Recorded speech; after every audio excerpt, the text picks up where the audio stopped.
In the previous sections, we have learned how to define sequence limit and function limit. Now there, we use local area to define these two concepts. So now we're going to focus on how to calculate the limit of these two with some examples. So the limit of sequences is when n approaches infinity. And the limit of functions is when x, or any value, a variable, approaches a specific value, x0, for example, -3. So now we're going to take a look at an example. Limit as n approaches infinity of 3n over n plus 2. Now, this is a sequence limit, and this limit question takes the form of infinity over infinity. Here, if you just replace n with infinity, then you're going to get exactly this form. In order to solve these kind of questions, you want to reduce the form to the form of a constant over n. That way, if you put n as infinity, then you know that the limit is 0. So, here we can actually divide top and bottom by n, and this result will be 3 over n divided by n is 1, and 2 over n. Now here, as you can see, we have the form of constant over n. When n approaches infinity, this is 0. So 3 over 1 is just 1, and therefore the limit as n approaches infinity here is 3. For the next example, we have limit as n approaches infinity. As n approaches infinity, so that's a sequence limit of square root of n plus 2 minus square root of n. And by the way, in sequence limits, n is usually a discrete value. However, in function limits, x is usually a continuous value. So here, this question takes on the form of infinity minus infinity. And here, this is because if you put n as infinity for both of these, you're going to get this form. Now, infinity minus infinity, you're not able to get a clear and concise limit for this one, because you can't actually do infinity minus infinity and get a definite answer. So, what do you do? Well, whenever you see two square roots subtract, then it's usually good to use the form. It's really good to use the form. It's usually good to use the difference of squares formula. So that's a, for example, a plus b times a minus b.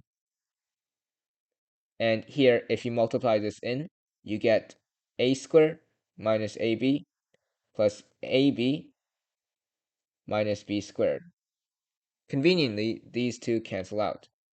So maybe I should actually write this out, equal to a squared minus ab.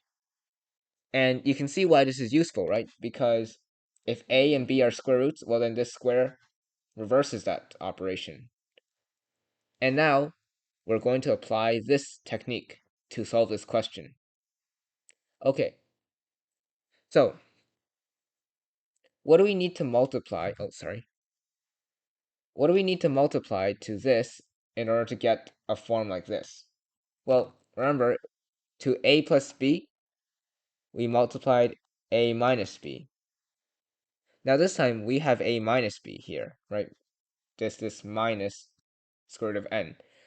So this will actually get us to multiply by so first write down square root of n plus 2 minus square root of n. You want to multiply this by square root of n plus 2 plus square root of n. Okay, so if you multiply this in, well then, just like here, you get a squared plus b squared. And in this case, you actually get n plus 2. Now, by the way, I should have done this earlier. If you're going to multiply this, you have to actually divide it back because you can't just multiply for free. So n plus 2 plus square root of n. So sorry about that. But continuing on, here you get n plus 2 because that's a square root squared. So that's just n plus 2 minus n. Now the denominator here is square root of n plus 2 plus n squared. So here, this is n, and this is negative n, so these two cancel out.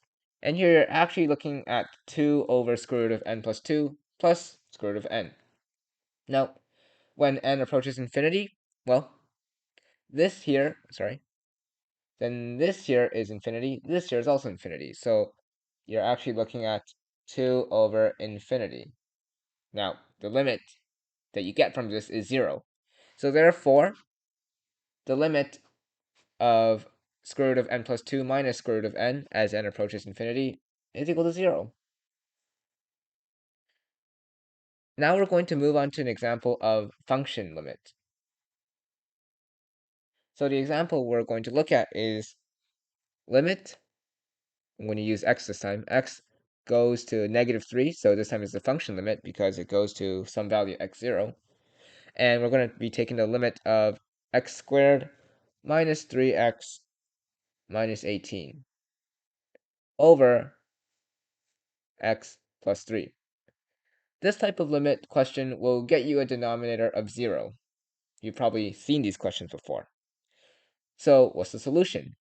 Well, we can't just put x in straight away, so we're going to factor.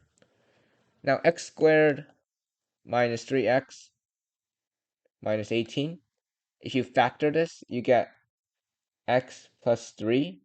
So you usually want the factorization, and by the way, there's x minus 6. But you usually want the factorization. In fact, in this case, you pretty much always want to have the factorization here to contain the x plus 3, which is the denominator. If you don't, then that's going to be a problem. But here, it's a good thing that it does contain x plus 3.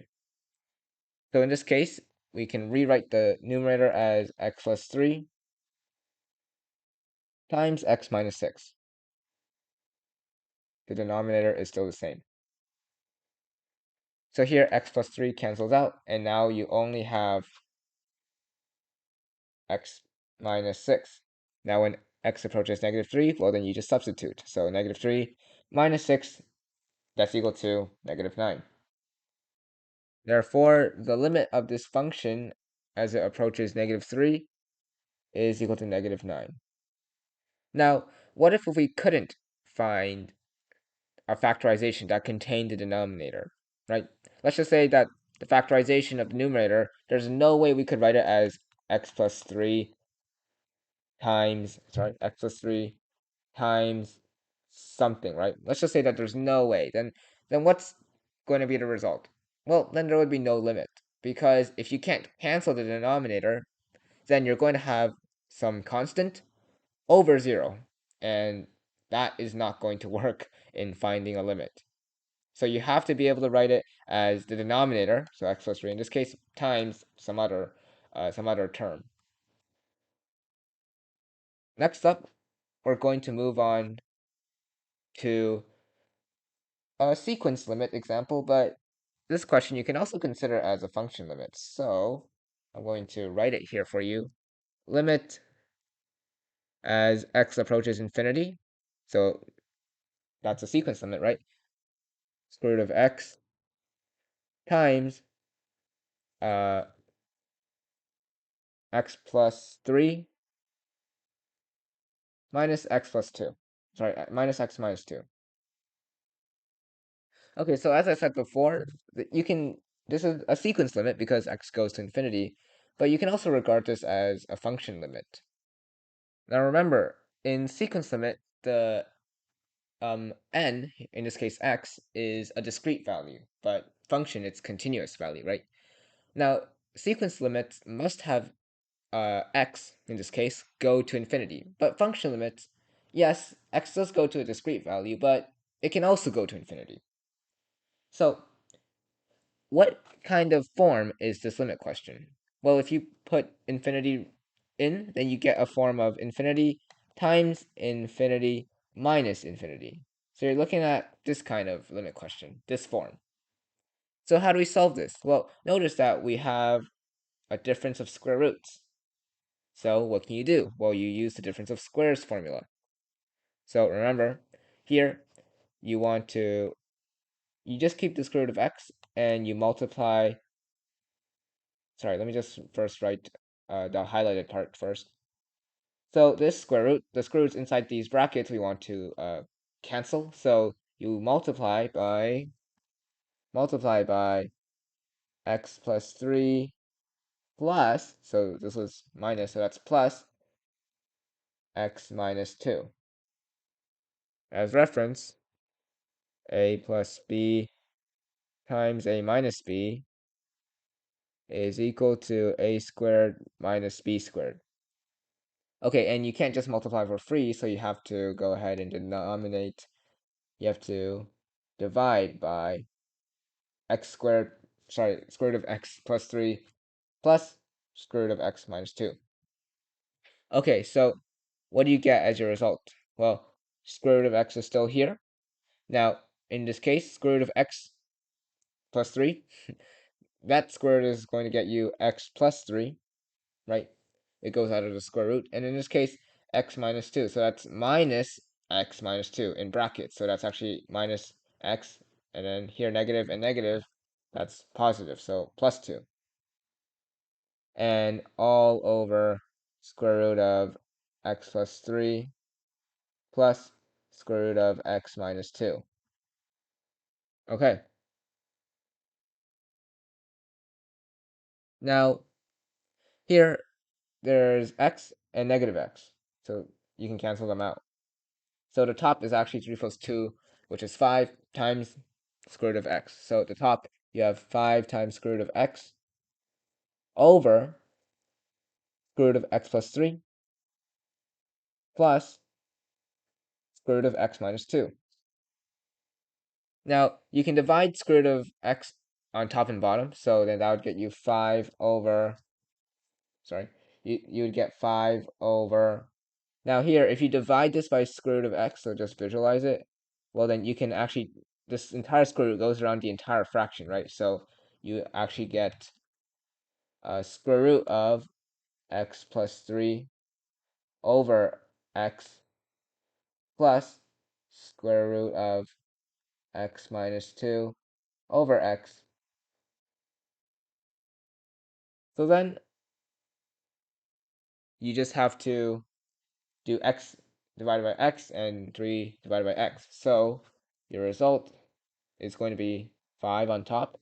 And here that's square root of 1 plus 3 over x plus the square root of 1 minus 2 over x. Now, when x approaches infinity, well then this is 0, and this is also 0.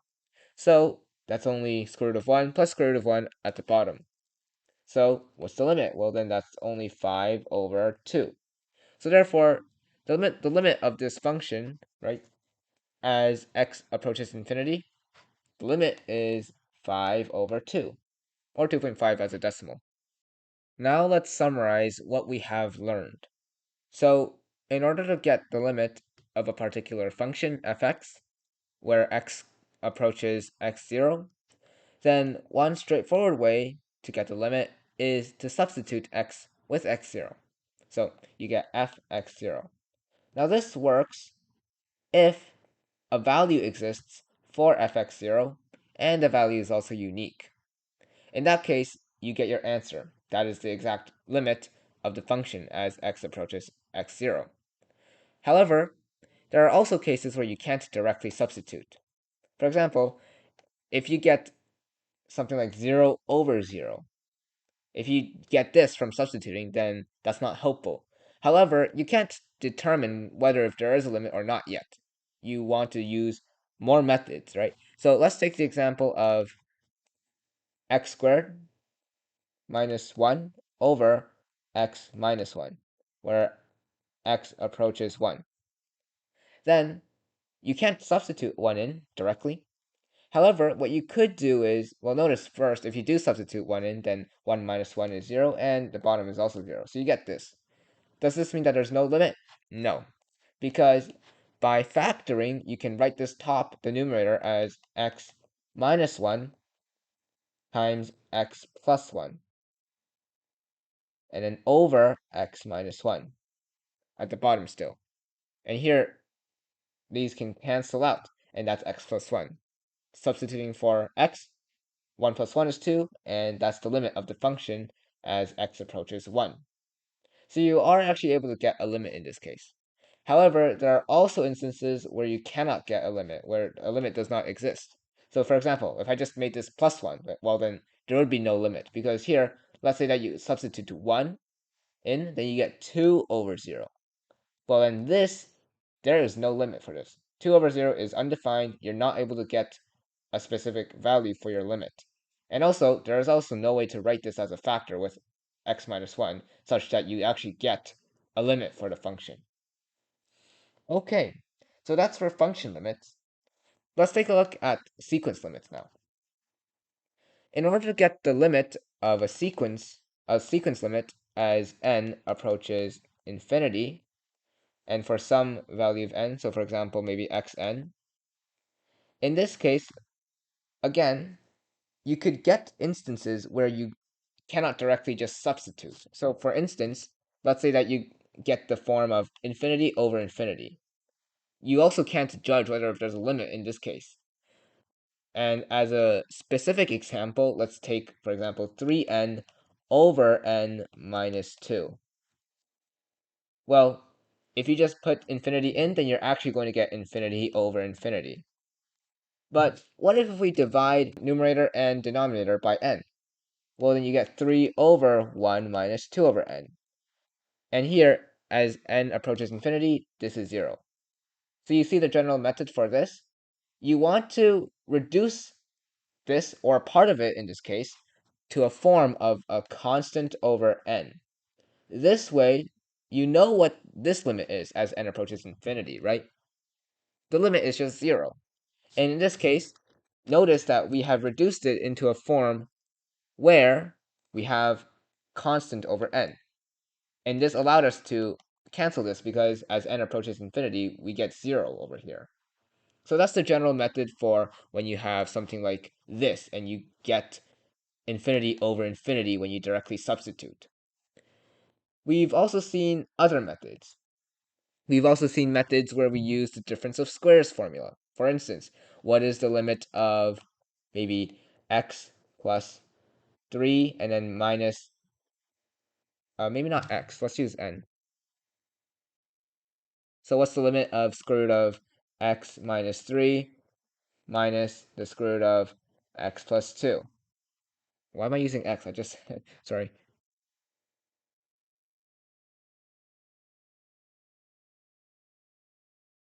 Sorry, just quickly do this. Okay, there we go. So what is this limit? Well, if you just substitute infinity in here, well, then you get infinity minus infinity.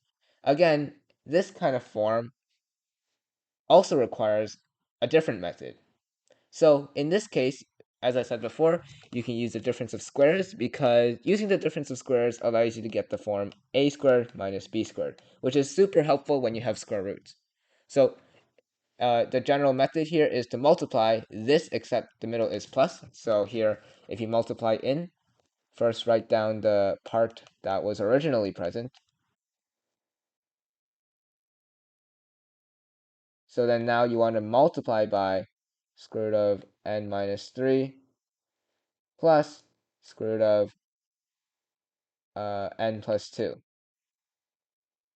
And remember, we have to divide back because you can't just multiply this plus this for no reason, right? So square root of n minus 3 plus square root of n plus 2. In this way, you maintain the exact same function that you were looking at originally. And I'm sure you know how to carry on from here because the square roots all cancel out on the numerator. And eventually, remember, the denominator actually becomes infinity plus infinity, which is infinity. And that helps you get the limit.